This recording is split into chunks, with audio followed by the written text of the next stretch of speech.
Ora bem, para esta conversa sobre aves, temos aqui o Gonçalo Elias, que nos vai falar de uma espécie que basicamente tem, tem estado em crescimento em Portugal, contrariando a tendência de algumas outras aves que estão em risco. Esta, pelos vistos, está em crescimento e estamos a falar do mergulhão de popa ou mergulhão de crista.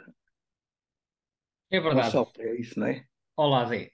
Bem, sim, é um mergulhão de crista que eu vi pela primeira vez em Inglaterra. Eu contei nas conversas anteriores que estava a fazer uma viagem de Interrail pela Europa. Fui, embora fosse a caminho do Norte da Europa, que chegaremos lá no próximo episódio, mas eu fiz um desvio para visitar o meu tio, que estava lá a passar uns dias no sul de Inglaterra, na zona de Portsmouth, que fica a sudoeste de Londres.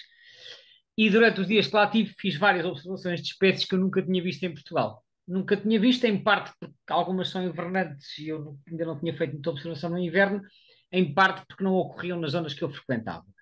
Ora, eu contei no último episódio que numa das nossas sessões de observação, lá em Inglaterra, tínhamos parado ao pé de um lago e que aquilo havia lá galeirões. E os galeirões são aves muito mais fáceis de observar em Inglaterra do que cá, que são muito fugidios, até porque, como eu contei também no último episódio, sempre foram muito perseguidos por causa da caça. Ora bem, com o mergulhão de crista acontece um bocadinho algo semelhante, em que eles cá em Portugal não se deixam ver especialmente perto, mas em Inglaterra são muito fáceis. Aliás, noutros países da Europa é frequente encontrar mergulhões de crista em lagos urbanos, assim no meio das cidades. E então foi num desses lagos urbanos ou suburbanos ou periurbanos que, até se não me falha a memória, foi no mesmo sítio em que estava o Galeirão. Pelo menos sei que foi no mesmo dia. Não tenho a certeza se foi exatamente na mesma ocasião, mas penso que sim, porque depois noutras cidades europeias vi mais do que uma vez mergulhões de crista em lagos urbanos, que é algo que nós em Portugal não conhecemos. Ou seja, em Portugal os mergulhões de crista são uma espécie típica essencialmente das albufeiras do Alentejo, da beira interior, mais escassamente do litoral. E como as albufeiras são um habitat relativamente recente, porque com duas ou três exceções as albufeiras foram criadas com a construção das barragens, que são quase todas da segunda metade do século XX. Há algumas que são anteriores, 1920, 1930, mas são poucas. A maioria das barragens é construída depois de 1950 e é nessa altura que começa a aparecer uma data de albufeiras, em especial no Alentejo. E os mergulhões de crista começaram a colonizar esses locais. E hoje em dia são bastante comuns, mas de facto a presença desta espécie tem apenas 50 anos, assim como espécie nidificante, porque a primeira vez que foi confirmada a nidificação em Portugal foi em 1973, portanto há 51 anos. Eu gostava até de mencionar que há coisa de um ano e pouco fizemos um webinário acerca desta espécie, portanto a gravação está disponível no portal Aves de Portugal e tem também mais alguns elementos acerca da história e da raridade que esta espécie tinha em Portugal há cerca de 100 ou 150 anos. Sim, porque mesmo antes de se confirmar a nidificação, também não é uma espécie de que haja registros muito antigos, não é? Portanto, Havia muitos caços e os que havia eram de inverno nas zonas úmidas do litoral. Estamos a falar de estuários e lagoas costeiras. Coisa que ainda hoje acontece em pequeno número. Portanto, de vez em quando aparecem alguns no inverno em certos estuários do país. Mas portanto, não temos aqui é então uma população invernante e uma população residente. provavelmente, ou seja, não se sabe efetivamente de onde é que vêm estes invernantes, até porque há pouquíssimas recapturas. Aliás, em Portugal, até creio que não há nenhuma recaptura estrangeira. Em Espanha há, mas há muito poucas. E, portanto, pensa-se, embora haja movimentos também de aves anilhadas em Espanha que viajaram para a França ou para o norte da África, mas são muito poucas e, portanto, não se sabe sequer se essas aves que aparecem nas nossas zonas úmidas costeiras no inverno, para começar, são muito poucas, duas, três, quatro, podem vir do interior da península ou podem vir de outros países mais a norte, mas essa população tem muito pouca expressão. Portanto, o essencial que nós vemos são aves no interior do país, nas albufeiras. Agora, nós dizemos residentes porque elas estão lá todo o ano, o que não impede que haja entrada de invernantes vindos de outros países que vão invernar nas albufeiras. E saída das nossas nidificantes para outros lados quaisquer. Pode haver, como eu disse, há muito poucas recapturas, isto também não é provavelmente uma espécie que seja muito anelhada, e depois é difícil de fazer controlos visuais porque elas estão quase sempre dentro de água. E, portanto, o que acontece é que no inverno, em certas albufeiras, aparecem por vezes concentrações de uma centena ou duas ou mais centenas de aves. E, portanto, e como na época dos ninhos não estão lá tantas, acontece aqui uma de duas coisas. Ou há chegada de imigrantes vindos de fora, de países mais a norte, que vão invernar nas albufeiras, é uma hipótese, ou então as aves das albufeiras mais pequenas juntam-se em albufeiras maiores. Não sei dizer qual das duas hipóteses é que é verdadeira, até podem ser as duas. Uma vez na Albufeira do Caia, em 2008, foram contados 769 mergulhões, portanto, quase Credo. 800. E em Espanha há também umas concentrações, alguns registros semelhantes que chegam a passar, penso que há um caso em que chegou a passar o milhar. Mas, portanto, agora, se são aves ibéricas ou se são aves vindas de outros países ou se é uma mistura, efetivamente não sabemos. A questão aqui relevante também é porque é que estes mergulhões apreciam tanto estas albufeiras e as colonizaram a ponto de se continuarem a expandir. Porque estas albufeiras têm duas coisas que são essenciais para eles. Que, aliás, é aquilo que é essencial para qualquer espécie de ave residente, que é ter alimento e ter condições de reprodução. O alimento, essencialmente, é peixe. E o peixe aqui pode incluir uma data de espécies diferentes, incluindo espécies introduzidas, que são espécies que são libertadas às vezes para fins de pesca desportiva, que existe muito nas nossas albufeiras. Portanto, como eles se alimentam essencialmente de peixe, eles não se fazem rogados. E depois a Exato. questão da nidificação. Eles normalmente constroem o ninho no meio da vegetação aquática, pode estar mais exposto ou mais escondido, mas precisam de vegetação aquática. Ora, nós temos que ver que quando é construída uma barragem, maior ou mais pequena, até pode ser um açude, ao princípio aquilo são águas completamente estéreis, não tem lá nada, não é? Portanto, aquilo é um reservatório. Mas com o passar dos anos, muitas vezes vai-se desenvolvendo ali vegetação.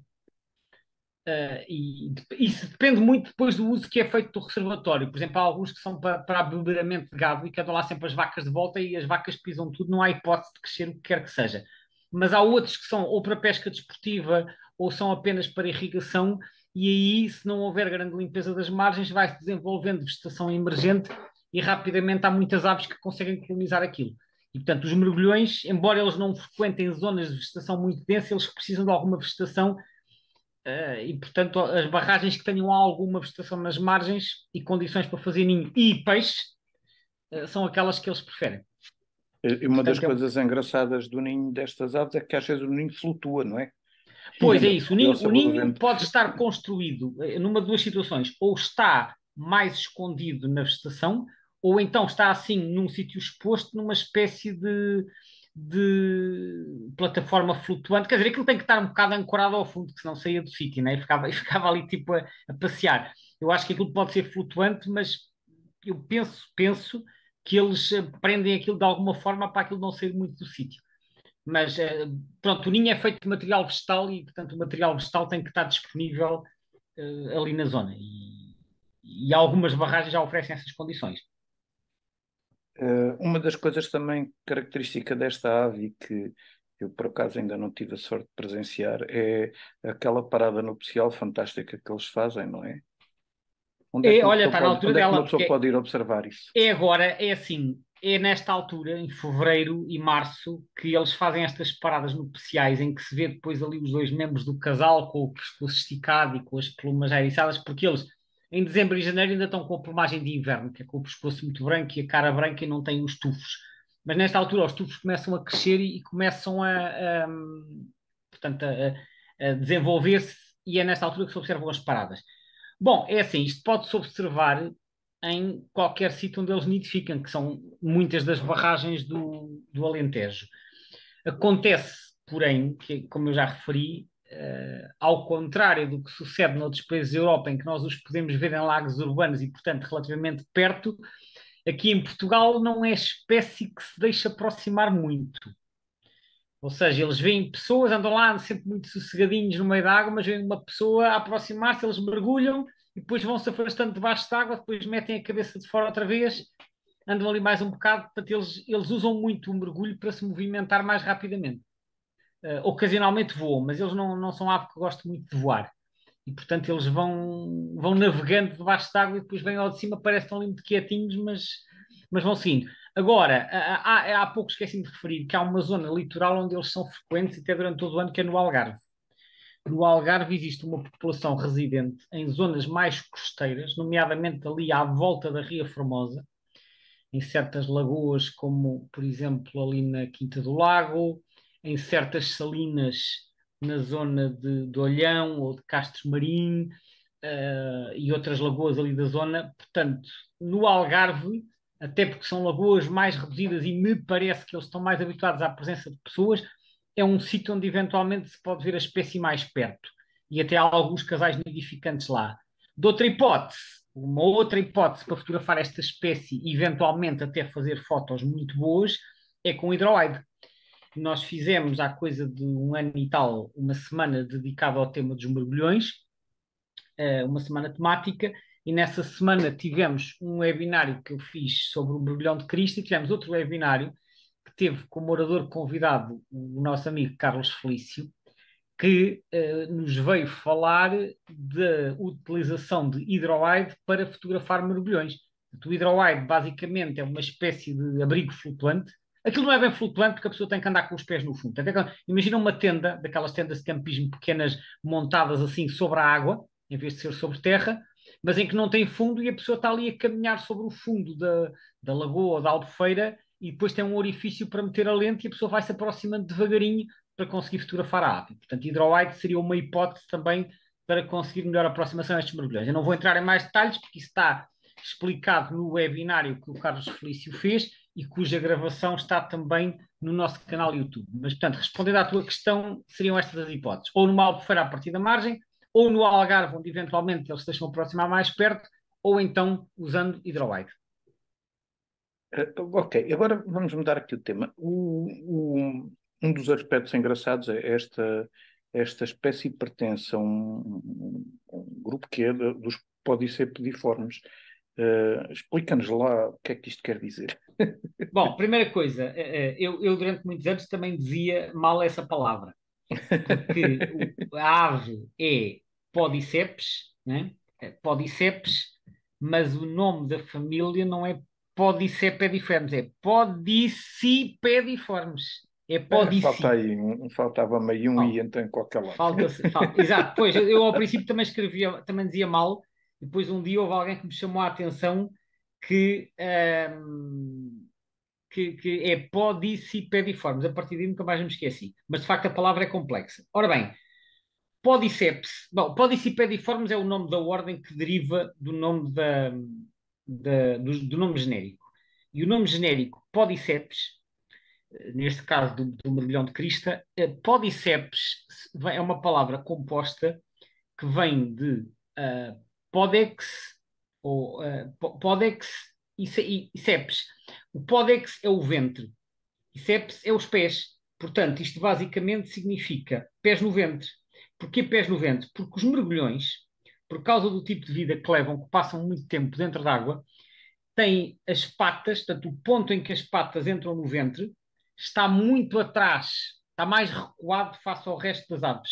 Não sei se me estou a fazer entender. Ou seja, as patas estão muito para trás, que é para lhes dar mais facilidade de navegação na água. E como estão muito para trás, é como se estivessem já mesmo no baixo ventre, mesmo lá para trás, ou seja, a comparar com o resto das aves. E, portanto, Podex ou Podicis, que é o que é depois o genitivo, significa ventre. Ventre, mas mesmo a zona anal, não é? E depois pés ou pedis é pés. Portanto, isto deriva tudo do grego, embora nos tenha chegado por via do latim, mas pés deriva do grego pous, que é usado para pés. Portanto, significa basicamente pés no ventre. Daí depois também o nome da família Podiceps cristatus. O cristatus é mais fácil porque significa que tem uma crista que é uma referência portanto, àqueles tufos que eles têm na cabeça. Mas o nome Podiceps efetivamente tem esta explicação e tem a ver com a morfologia ou com a anatomia da ave. esta tem os pés no rabo, não é? Na prática. É um bocadinho assim, sim. Mas se tu vires uma fotografia de um mergulhão em terra, que não há muitas, mas de vez em quando aparecem, portanto, quando eles estão fora d'água, eles só vão fora d'água, por exemplo, quando estão ao ninho, eles saem d'água, trepam um bocadinho para estar no ninho e tu realmente vês os pés estão mesmo lá atrás, enquanto que Sim, outras mas aves. mesmo na água há sempre duas situações em que uma pessoa consegue observar isso com alguma facilidade. Uma é no ato de mergulhar, em que Sim, nota-se nitidamente que eles dão um impulso e que ficam com as patas esticadas, coladas cá atrás no corpo, sim. para mergulhar. E a outra é também na tal parada nupcial, não é? Quando eles se levantam e fazem aquelas Exatamente, corridas em exatamente, cima sim, da sim, água, não sim. é? Enquanto que a maioria das outras aves tem os pés um bocadinho à frente, mais na chamada barriga, né? E portanto Uhum. não é tão recuado. Aqui há um desequilíbrio visual, vamos chamar assim, para aquilo que é a norma nas outras aves. Mas isto não é mais do que uma adaptação ao modo de vida que eles têm. Isto dá-lhes muito mais facilidade à vida no meio aquático. E para quem gosta de fotografar aves, outro aspecto também engraçado é quando as crias já nasceram, quando eles se põem a transportar as crias às costas, não é? Exatamente, Aquilo ou seja, também durante dá os umas primeiros fotos dias de muito vida, giras. as crias muitas vezes vão sobre o dorso do adulto, vão ali à boleia. É também Uhum. uma situação muito engraçada. Portanto, esta espécie realmente é uma ave que dá oportunidades fotográficas muito engraçadas. É. Ehm, ok, agora vamos saltar aqui para outro aspecto, que é a questão da distribuição a nível mundial. Eu, quando estive a ver os mapas, e atenção que eu não estive a ler propriamente sobre a distribuição mundial, mas quando olhei para as figuras dos mapas, achei interessantíssimo, porque, por exemplo, em África, nós conseguimos vê-los lá mesmo em baixo, eventualmente ali também. Julgo que no Vale do Nilo, talvez, imagino eu, não sei, Sim, também sim, sim. apareçam ali algumas exemplares, mas depois tem uma mancha ao longo de toda a Europa, e ainda tem Austrália e Nova Zelândia. Sim, sim, efetivamente tem toda a chamada Eurásia, não é? Que é toda esta massa. Aliás, eu costumo dizer que a história da Europa e a Ásia serem dois continentes diferentes é apenas enfim, uma convenção, porque na verdade isto é tudo a mesma massa, não é? África, Austrália e América são territórios que geograficamente estão separados, mas a Europa e a Ásia é tudo uma massa conjunta. Nós Sim, sim. arbitrariamente dizemos que aquilo acaba nos Urais, mas podia ser ali ou podia ser no outro lado qualquer, porque não há ali nenhum mar a separar. E, portanto, efetivamente, há muitas espécies que se distribuem pela Eurásia, começa na Europa, neste caso até começa na Península Ibérica, e vai até à China e até ao Japão. E o mergulhão de crista distribui-se pela Eurásia, depois tem uma população na África subsaariana, e depois, como referiste, tem também uma população na Austrália e na Nova Zelândia e noutras ilhas vizinhas. E efetivamente ele tem três subespécies, sendo que a subespécie nominal é a subespécie cristatus cristatus, que é a que nós temos cá e que se distribui por toda a Ásia, da Europa e Ásia. Depois temos o Infuscatus, que se distribui então pela África Austral, a sul do Saara, e temos o Australis, que é o que ocorre na Austrália e nas zonas vizinhas. Mas esta espécie, efetivamente, tem uma distribuição vastíssima a nível mundial. E está em crescimento do ponto de vista global também, não está? A distribuição. Olha, a nível europeu está, sem dúvida.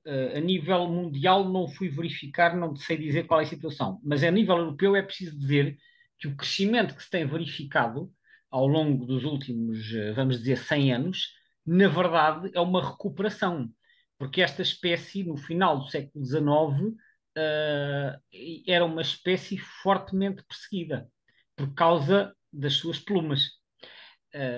Aliás, isto acontece com outras espécies, certas aves com penas assim mais coloridas e mais bonitas, essas penas eram muito apreciadas para fins decorativos e, portanto, o mergulhão de Cristo era muito perseguido, o que fez com que ele tivesse diminuído muito na Europa.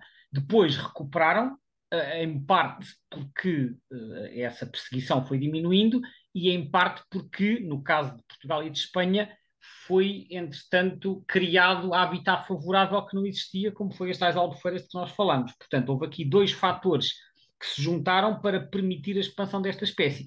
Portanto, a criação de habitat favorável e haver menos perseguição. É claro que com isto tudo, o facto de se introduzirem, por exemplo, peixes, né? Peixes para pesca desportiva, por exemplo, ajuda a que a espécie tenha alimento, tal como ajuda, por exemplo, a questão dos corvos marinhos, que nós já falámos noutras ocasiões e que voltaremos a falar. Os corvos marinhos também se alimentam imenso de peixe portanto, também tiram partido destas oportunidades que lhes são dadas. É disto que estamos a falar. Ou seja, há espécies que. Atenção, isto não acontece com todas as espécies, por isso é que, como estavas a dizer no início, há espécies que estão em crescimento, há espécies que não estão.